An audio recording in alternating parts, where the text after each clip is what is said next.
ang panaghugpong sa duwa ka makikitang grupo. Ang mga taga-nito na mag-uuma sa kasagpan o ang mga nanagat sa baktang sa kasitakan ngadto sa usa ka hinusang mga puruhan. Amo ang sigilanon nga naghatag namong usog sa kalipay man o sa kalisod nga among nagian. Wa gazud mulubad ang among gugma ngadto sa among gimahal nga lungsod sa Poro. Ug ini ang sasaw na nagsugid sa panagtambayayong sa mga porohanon panahon sa pagsuway. Ug diin ang hugot na pagkampo mo'y nahimong hinagiban batok sa katalagman. Gikan sa mauswagon lungsod sa Poro, kini ang contingent numero 36 Panagbagat Festival.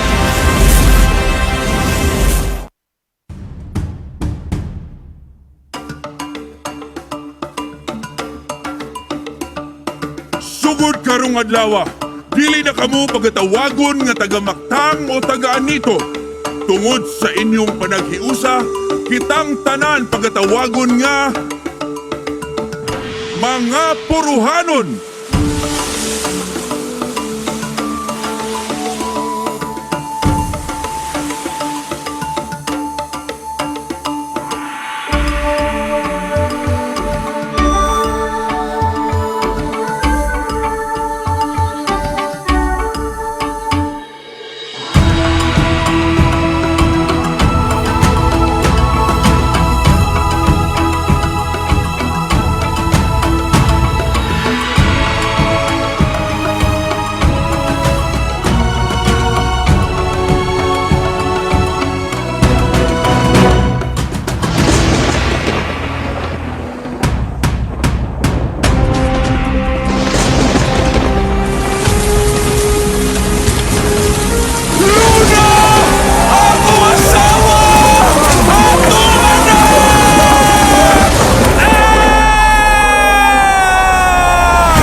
Tabangi kami!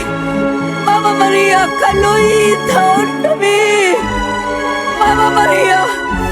Mama Maria, kaluyitaon kami!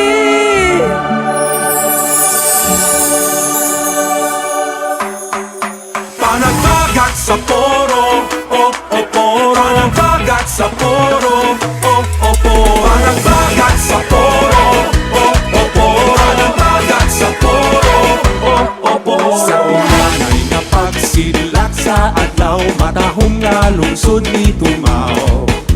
May huli ang mga banlas sa bawod, niabot sa kinatumsan sa bungtod. Matod pa sa bala ang sugilanon, may duha ka tribo ni atong panahon. Ang tagdaan ito nga mag-uuma, ug ang mga taga-Mactang nga mananagat. Puro nga mauswagon, pagdazon nagmalambuon. Panagbagat sa Poro, Poro. Napatik na sa panungguman. Panagbagat sa Poro, Poro. Pabiling buhing sa dughan. Ang nagkidapit o magsadya kita, kay inisimbolo sa panagkiusa. Dazon sa Poro, dazon ka mo. Panagbagat sa mga tao. ilanon Dala ang matahong nga kagahapon Sa panagbahagat ang puro nagikan Ang mahinungdanong kasaysayan O talagsaon